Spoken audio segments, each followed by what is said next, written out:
They'd enlisted the best engineers and AI experts available, but the ship, the latest and most advanced in the fleet, was still dead in the water. The breakthrough came when a retired engineer, with nothing but a rusty wrench and decades of experience, walked onto the deck. "Sir, we've lost power again," Lieutenant Mark Harris reported, standing rigid in the command center of the USS Vanguard. His voice was strained, the words hanging in the room like a dark cloud. Silence fell. No one moved. Captain Naomi Hunter stepped forward, the steady click of her boots echoing on the steel floor.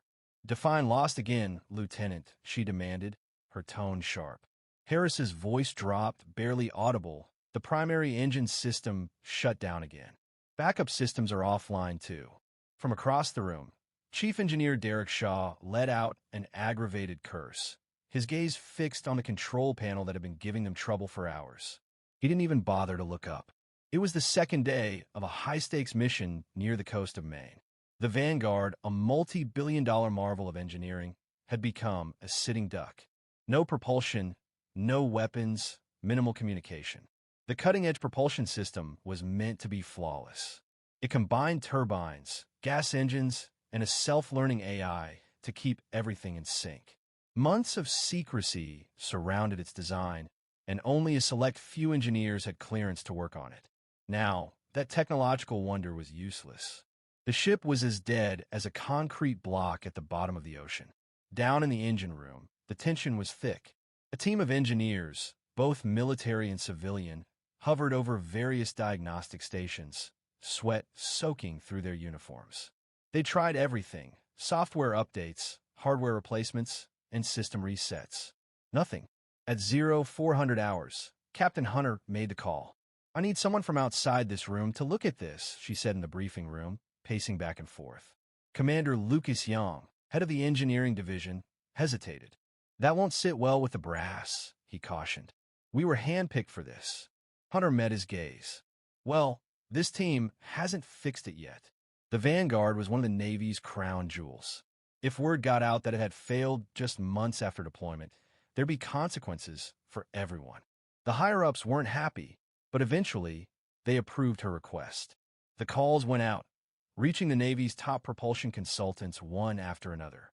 They all turned it down. By day 3, morale was low. Food rations were fine, but the weight of failure hung in the air. On the lower decks, Petty Officer Amber Reed, who was usually the first to crack a joke, barely said a word all shift. The Vanguard was becoming a ghost ship, the kind of place that only whispered of its past greatness. Admiral Simon Wells, stationed at Navy Base Northeast, read the reports with growing concern. He was no stranger to tough situations, but even he knew when to admit defeat. "Gimme Caleb Roberts," he barked, eyes never leaving the screen. His assistant looked up, surprised. "The retired one?" Wells nodded. Caleb Roberts hadn't been active for nearly a decade. He was a legend who had walked away from the Navy quietly, not needing the fanfare. Roberts had once saved a fleet from a power outage in the middle of a blackout with nothing but his hands and a notebook. He didn't rely on AI or theoretical solutions. He just listened to the machines. Meanwhile, on the Vanguard, Hunter stood by the observation deck, her eyes fixed on the churning ocean below. Her communicator crackled to life. "Captain, we've got a consultant on the way," the voice on the other end said. "Civilian status, emergency clearance. ETA, 5 hours. Hunter's brow arched. "Name?" "Caleb Roberts." Without a word, she turned and walked inside. 5 hours might seem like a long time on a ship that felt like it had given up, but it wasn't enough for anyone on board to keep their hopes up. By the time Roberts was expected, the crew was on edge. With systems still down, even basic functions like food and communication were grinding to a halt. In the mess hall, the usual banter had disappeared. People ate in silence, too tired to even make eye contact. Down in the engine room, smoke from the latest failed reset lingered in the air. The main control console remained dark, and the onboard AI was stuck in a never-ending loop of diagnostics. "We're missing something big," muttered Commander Young, crouched by a power grid access panel. "I just can't figure it out." Civilian contractor Mia Tan, scrolling through lines of code on her tablet, sighed. We're treating this like it's a perfect system. It wasn't made for this environment. Yang leaned back. We need someone who understands chaos. And that was when the announcement came. Caleb Roberts was on his way. The crew didn't know what to expect. They speculated. Some thought he was just another genius with fancy algorithms. Others joked that Elon Musk himself was flying in. Only Hunter and a few others knew what to expect. And when Roberts arrived, he was nothing like they imagined. He stepped off the helicopter wearing worn boots and an old, faded Navy jacket. A stethoscope dangled from his neck, and in his hand, he carried a battered notebook. Roberts? Chief Shaw squinted. This is the guy. Roberts didn't respond, his eyes scanning the crew, before simply asking, "Where's the engine room?" The team followed him in silence, the rhythmic sounds of boots on the metal floor filling the air.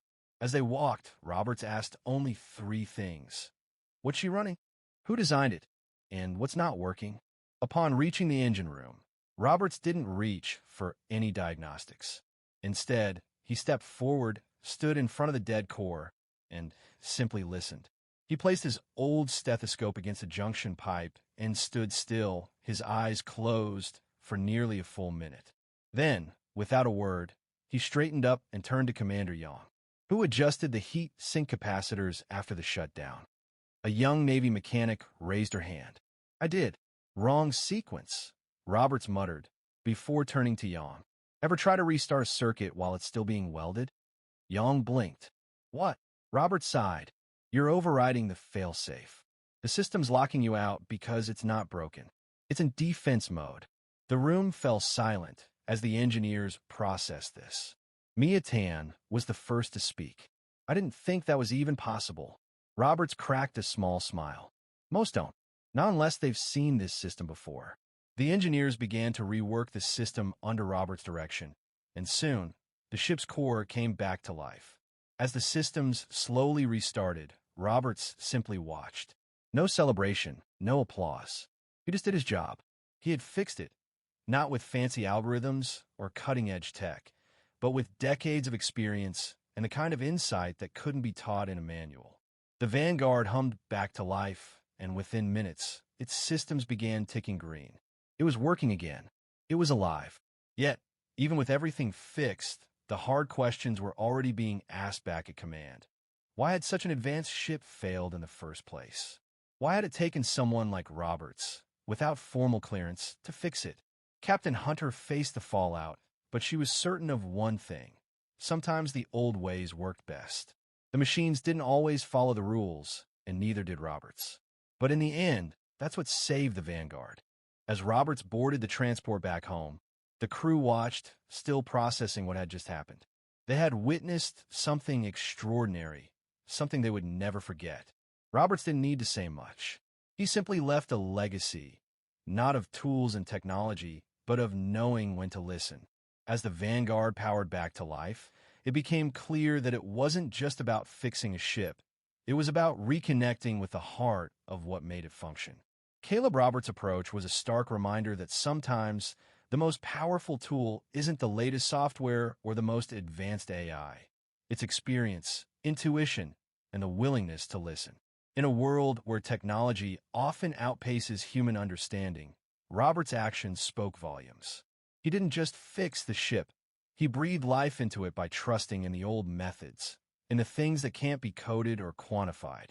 He proved that, even in the most advanced systems, the human element, the quiet moments of reflection, the ability to feel what isn't working, still holds immense power. For the crew of the Vanguard, it was more than a technical recovery. It was a lesson that, in an age of rapid innovation, there will always be value in stopping, listening, and remembering the basics. When the next failure occurs, it won't be the algorithms or the reports that save them. It will be the willingness to pause, to listen, and to trust in the wisdom that's been passed down. And maybe, just maybe, that's the real breakthrough. When the next failure happens, they'll know that experience, not just data, is their true lifeline.